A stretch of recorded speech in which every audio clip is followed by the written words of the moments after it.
Hello, beautiful souls, and welcome back to Light Beneath Layers, a journey of knowing thyself. I wrote this letter months ago and never sent it.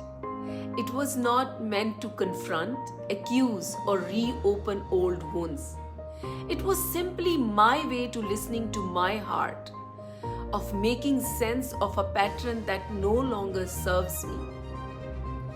This instinct to save everyone from pain, even if it means carrying the burden alone. This letter is to a beloved family member whose past pain has been stirred up again. This time, not to heal it, but to use it. And that breaks my heart. 16th of October 2024. Dear family member, a few days ago, I reacted in my old pattern. I found out that a family elder was again sharing that happened to you decades ago in a relative's home. First with one sibling, now with another. I immediately reached out to you, concerned, not realizing I was stepping into the same cycle I have worked so hard to heal in myself. After that message, I paused. I sat with my feelings, and then this letter poured out. How are you truly? How have you made peace with what happened? I asked not from doubt, but because I have seen your strength, your growth, and your inner light. I remember you shared with me once that you had already faced that person directly years ago when visiting another family member. That told me you were no longer living in fear. You had already taken your power back. So why now? Why is your pain being passed around like fuel for another fire? It saddens me to see your story being told without your voice, and not from a place of healing, but from a place of control and chaos. I have to ask, is this how you want to be spoken about in the family? Because right now, your name has become a tool, a chapter used in someone else's script. What happened to you 30 years ago was wrong. That person's behavior was deeply inappropriate. I am not here to justify it or excuse it or bury it under silence. I know how it feels. I lived through similar shadows, not once, many times.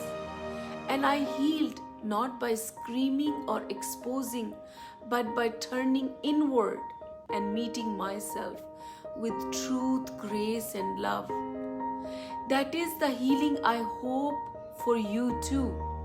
Not to carry the weight of shame and anger anymore, but to walk forward lighter, with your head high, not because nothing happened, but because you transcended it. I am not here to protect anyone from an accountability, but I am here to protect healing from being hijacked by ego. What would truly come out of exposing this person to everyone now? If the entire family finds out, what then? Would it bring healing, or would it create more judgment, more distance, more damage, especially when many still do not have the tools to hold this kind of pain with compassion?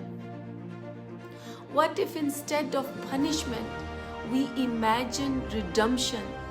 What if we believed that people change, that souls evolve, and that even those who once harmed are capable of regret, growth, and deep inner shame? Maybe he has carried the burden of what he did all these years in silence. Maybe he still does not know how to forgive himself. Is it our role to shame him forever, or is it our role to offer a different pattern? When we speak from anger, we ignite more anger. When we speak from healing, we open hearts. This is not about denying your pain. This is about asking, what will we do with it now?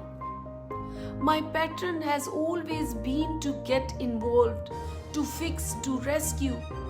This time I paused because I saw something deeper. That true healing does not need rescuing.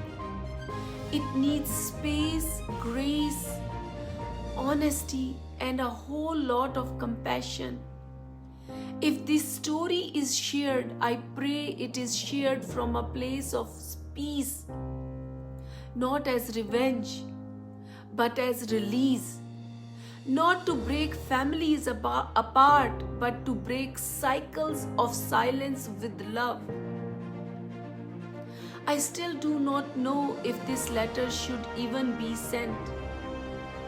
Maybe it was only meant for me, to remind me that I too am healing, that I no longer need to jump into every storm to prove my loyalty, that I can love and still stay rooted in peace, that I can witness pain without being consumed by it. To the one who was hurt, you are strong. You are not the story others tell about you. You are the author of your own becoming. And your healing, when shared from love, can set generations free. To the one who caused harm, if you are still carrying that shame, I hope you find the courage to look within.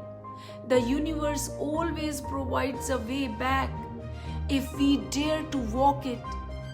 I wrote this letter for both of you and for myself because I am done participating in cycles that destroy, divide, or shame. From this moment forward, I choose compassion. I choose truth without blame, and I choose healing not just for one but for all. With love, a family member who sees the light in all.